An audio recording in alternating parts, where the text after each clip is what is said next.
नमस्ते बच्चों। कक्षा 8वीं विषय हिंदी। इस विषय में प्रकाश जोशी आप सभी का स्वागत करता हूँ। बच्चों, हमने दूसरी इकाई में पाठ 8वां बेरा विद्रोह यूँ शुरू किया था। हमने देखा था बच्चों, इस पिछले वीडियो में प्रस्तुत जो कहानी है सूर्य बालाजी की है। उन्होंने बाल मन की जो लालसा है और जो पिता की महत्वाकांक्षा है एवं अपेक्षा है, उनका मनोवैज्ञानिक विश्लेषण कैसे किया है हमने देखा था पिछली वीडियो में।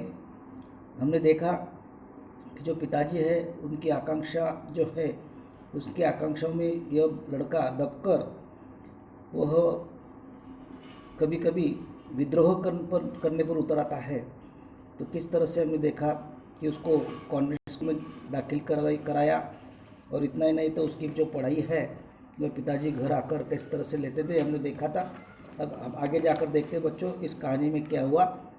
हमारा जो पाठ है मेरा विद्रोह, आपके सामने स्क्रीन पर इस पाठ का पेज दिया है, आप सब देखते हैं या आप किताब निकाल सकते हैं।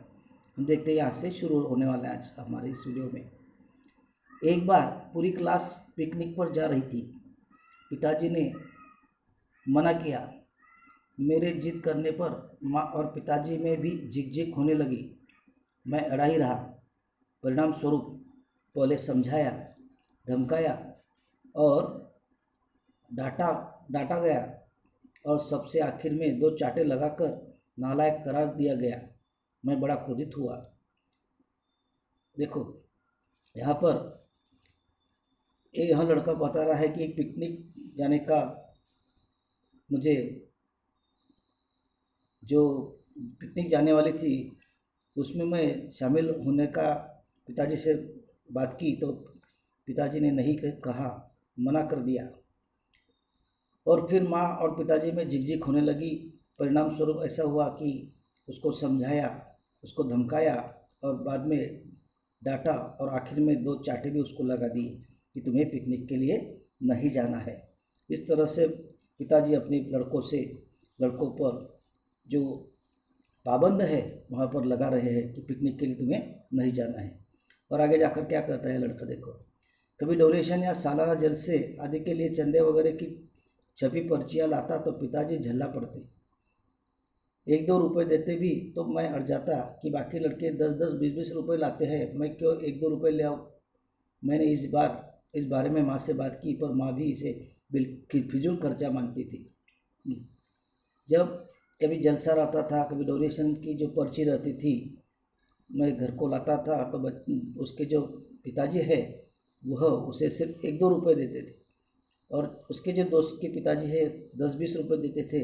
इस तरह से आर्थिक विषमता भी बच्चों हमें यहाँ पर दिखाई देती है कि उसके जो दोस्त है 10-20 रुपये देते थे, लेकिन यह लड़का है उसके पिताजी 1-2 रुपये वहाँ पर देते थे। और यह माँ से जब लड़का कहता है तो माँ भी कहती है कि यह सब फिजूल के खर्च है। तो इस तरह से जो इच्छा आकांक्षा होती है बच्चों की, वह आर्थिक विषमता में किस तरह से यहाँ पर इच्छा आकांक्षा दब जाती है, हमने इस पाठ के माध्यम से हमने सीखा है कि आर्थिक विषमता किस तरह से। और बच्चे हैं जो है उसके दोस्त 10-20 रुपये लाते हैं, लेकिन इसके यहाँ से 1-2 रुपये यहाँ पर मिलते हैं। और यहाँ पर एक अनुभव दिया है लड़के ने, देखते हैं हम आगे जाकर क्या कहा है। रमन की वर्षागांठ की बात तो मैं कभी भूल नहीं सकता। यह लड़का कहता है कि उसका जो दोस्त है रमन, उसका जो जन्मदिन था, वर्षगांठ की बात कभी नहीं भूल सकता। क्या हुआ था देखो। सबसे पहले उसने मुझे ही बताया था कि अगले महीने उसकी वर्षगांठ है। अपना दोस्त जो है हमें बताता है कि उसका जो जन्मदिन है कब है, इसलिए इस लड़के को उसके दोस्त रमन ने बताया था। यह रमन जो उस लड़के का दोस्त था, उसने बताया कि मेरा दोस्त तू है, और इसलिए मैं तुझे कहता हूँ कि मेरा जो जन्मदिन है वो अगले महीने में है। और सबसे पहले इसी लड़की को कहा था। मैं अंदर बाहर एकदम खुशी से किलकिला घर पहुँचा था। मैं शायद रमन से भी ज़्यादा बेसब्री से उसकी वर्षगांठ का इंतज़ार कर रहा था।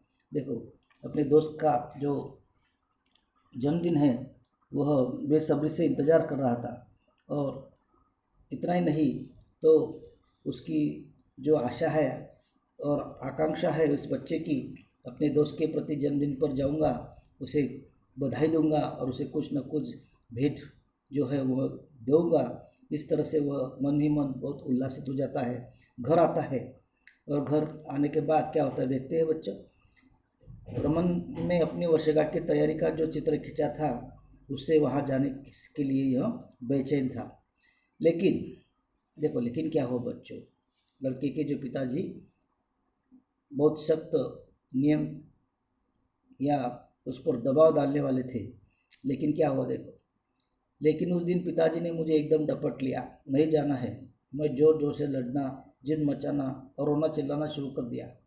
वह लड़का ज़ोर ज़ोर, जिस तरह से आपको अगर कोई चीज़ चाहिए तो आप जिस तरह से अपने माता पिता के माध्यम से वह चीज़ हासिल करते हैं, तो कोई भी तरीका इसको अपनाते हैं, चिल्लाते हैं या खाना नहीं खाते हैं या रोते हैं, उसी तरह से इस बच्चे ने भी, इस लड़के ने भी किया कि वह चिल्लाना शुरू कर देता है। लेकिन उसके जो पिताजी है वह गुस्सा हो जाते हैं। गुस्से में पिताजी ने एक भरपूर थप्पड़ गालों पर जड़ दिया। देखो, उसके पिताजी फिर गुस्सा हो गए, उसने उसको एक थप्पड़ जोर से मार दिया, उसका गाल जो लाल हो गया। देखो, उस पर निशान उभर आए। उस दिन पहली बार माँ ने मेरे गालों पर उंगलियां फिर रोक पड़ी थी और पिताजी से लड़ पड़ी थी। पिताजी को भी शायद पछतावा हुआ था।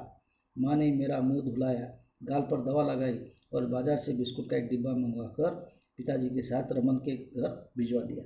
देखो, उसके पिताजी ने उसको एक जो है थप्पड़ लगा दी, उसका गाल जो है लड़के का वो लाल हो गया। और फिर बाद में उसकी माँ ने, लड़की की माँ ने उसको पास में लिया और उसके गालों पर उंगलियां फिरने लगी और रोने लगी। और फिर बाद में उस माँ ने उसका जो मुंह है वह धुलाया और गाल पर दवा भी लगाई और बाज़ार से एक बिस्कुट का डिब्बा उन्होंने मंगवाया और उसके पिताजी के साथ रमन के यहाँ वर्षगांठ जो थी यानी जन्मदिन था, वहाँ पर उनको भेज दिया। अब क्या देखते वहाँ जाकर क्या हुआ बच्चों, हम आगे जाकर देखते हैं। रमन के पापा दरवाजे पर ही मिल गए थे। खूब खुश होकर उन्होंने रमन को बुलाया। फिर उनकी दृष्टि गालों पर पड़ी। पिताजी जल्दी से बोले, आते आते सीढ़ियों से गिर गया, पर मैंने कहा तुम्हारे दोस्त का जन्मदिन है, जरूर जाओ। देखो बच्चों, यहाँ इस लड़के के जो पापा है वो झूठ बोल रहे हैं। जब रमन के यहाँ वो जन्मदिन के यहाँ जाता है जन्मदिन के लिए, तो उसके गालों का जो रंग लाल हो जाता है, उसको देखकर रमन के जो पिताजी है वो पूछते कि क्या हुआ। तो इस लड़के के जो पिताजी है वो झूठ बोलते हैं कि रास्ते में आते आते सीढ़ियों से गिर गया। इस तरह से वो झूठ बोलते हैं रमन के पापा से। और फिर भी मैं कहता हूँ कि तेरे दोस्त का जन्मदिन है तो हम वहाँ पर जाते हैं। इस तरह से इस लड़के के जो पापा है वह झूठ बोलते हैं। और ये जो लड़का है वो गुस्से से पागल होता है। देखो किस तरह से वो कहता है, मेरा दिमाग गुस्से से पागल हो गया, मन किया जोर से चीख पड़ूं। रमन के पापा के सामने ये झूठे हैं, मक्कार है और निर्दयी है। देखो, वह चाहता है कि यह सारी बातें मैं खोल दूँ कि मुझे यहाँ पर जो चोट लगी है, यह चोट सीढ़ी पर से गिरने से नहीं लगी, तो मुझे मेरे पिताजी ने यहाँ पर थप्पड़ मारा है, इसलिए यह चोट गिरी है, यह मैं बता दूँ।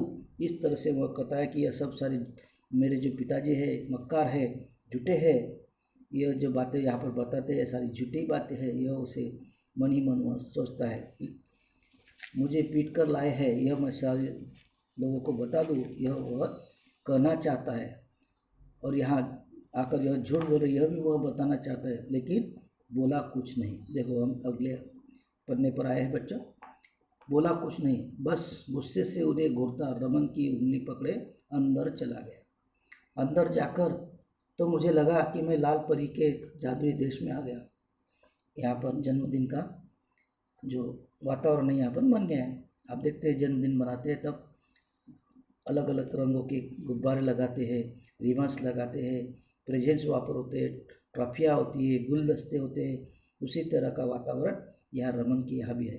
अंदर जाने के बाद इस लड़के को दिखाई दिया कि वहाँ पर क्या है, झूलते रंग बिरंगे गुब्बारे हैं, रिबन्स है, प्रेजेंट्स है ट्रॉफियाँ, गुलदस्ते से यह सारा जो वातावरण है यहाँ पर हो गया है।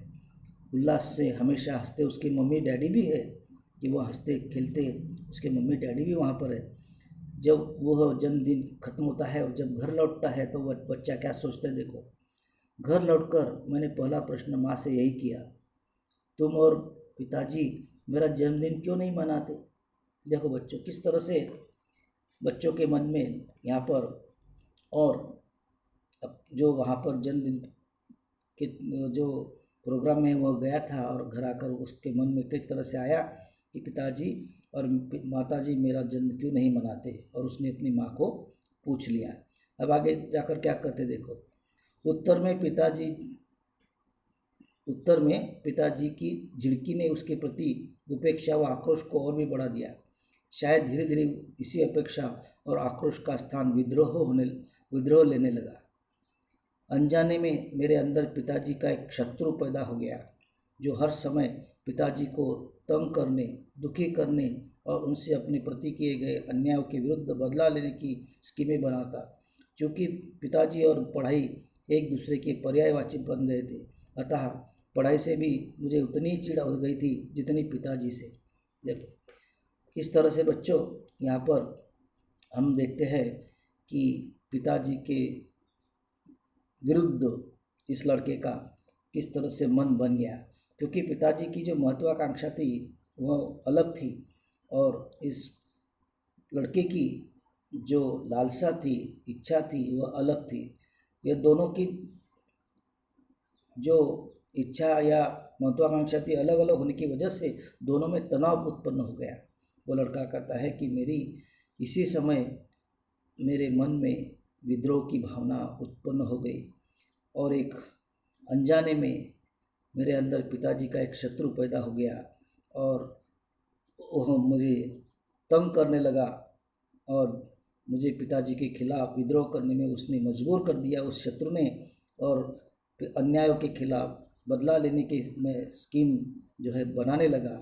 पिताजी और पढ़ाई एक दूसरे की पर्यायवाची बन गए। दोनों ही, मुझे इतनी ही चिढ़ हो गई उस दोनों से, पिताजी से और पढ़ाई से, जितनी पिताजी से भी हुई और चिढ़, और उतनी ही पढ़ाई से भी हो गई।